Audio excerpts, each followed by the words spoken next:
Chapter 14, Inside Nick.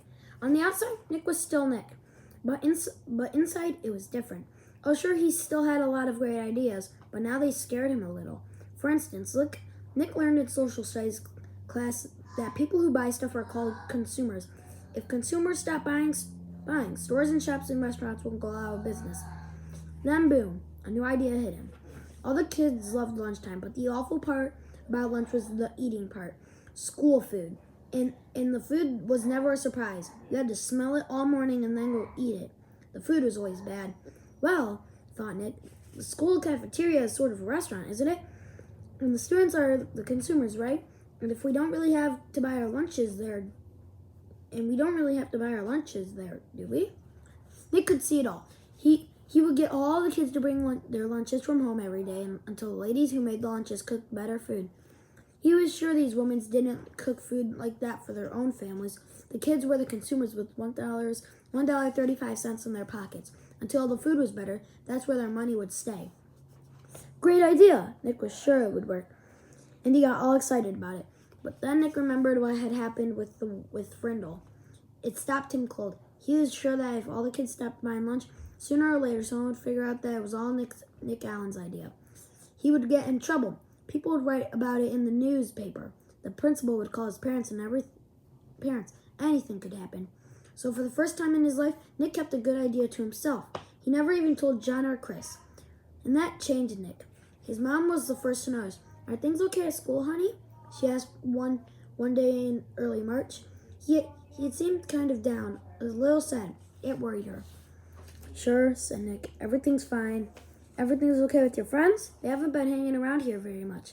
Mom, honest, everything's fine. It's winter.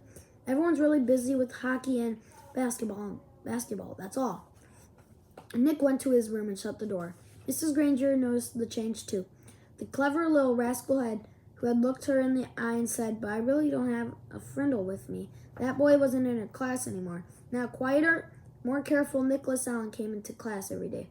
He did all his work perfectly. He didn't speak unless she called on him, and didn't laugh and joke with his friends like he used to. School would be over in a few months, and it seemed like there was nothing she could do to help him. Toward the end of the year, Nick remembered the letter that Mrs. Granger had asked him to sign on the back when the Frindle business was just getting started. The chess game was over, and he was expecting to get the letter from Mrs. Granger any day, but all spring it didn't come, so he thought he must have forgotten about it. So he thought she must have forgotten about it.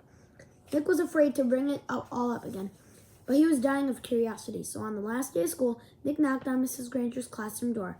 She was straightening up the textbooks on the bookcases below the windows. Without turning around, she sang out, "Come in!" Nick said, "Hi, Mrs. Granger." Mrs. Granger stood up and turned to face him. "Oh, it's you, Nicholas. I'm so glad you stopped by. I've been meaning to talk to you, and this will save me having to send you a letter this summer." Nick gulped and said, "That's what I came for, the letter." Mrs. Granger looked puzzled for half a second, and then she said, "Oh, that letter." Then she paused. "You will recall, Nicholas, that I said I would send you that letter when this was all over, and it's not over." "It's not?" Nick tilted his head to one side and asked, "When will it be over?" "Oh," Mrs. Granger smiled and said, "Believe me, Nicholas, you'll know when it's over. I wanted to talk to you about something else." She walked across the room and stood about 2 feet from him. Nick had grown during this year, and their eyes were almost on the same level. Nick noticed that the eyes were softer, but just as powerful. "I've noticed that you've been very quiet for the past few months. You know, Nicholas, you didn't do anything wrong this year. I know a lot of things happened, and a lot of things were said, and you must have had some difficult days here and there. But your idea was a good idea, and I have been very proud of the way you behaved most of the time." Nick was embarrassed, but Mrs. Granger kept on talking. "And Nicholas, you have great things to do in this life. I'm absolutely sure you do, and you mustn't let a few hard days trick you into clamming up." Then Mrs. Granger reached out and shook Nick's hand and looked him in the face. Her eyes were turned up brighter than Nick had ever seen them before. She said, "Nicholas Allen, I have enjoyed having you as a student.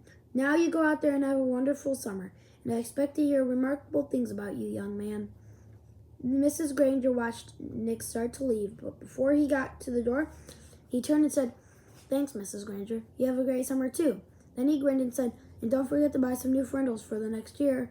Thanks to his little talk with Mrs. Granger, along with a healthy dose of summer vacation, Nick made a full recovery.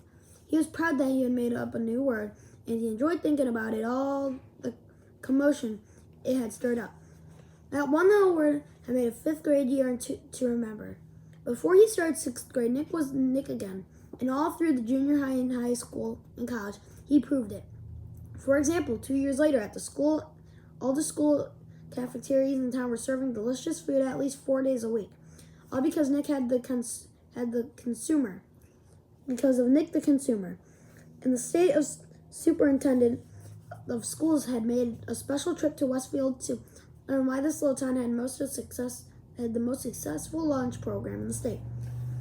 And in high school, well, the stories about Nick's other adventures could go on and on and on, but that would delay the end of this story, the one that started when Nick was in 5th grade.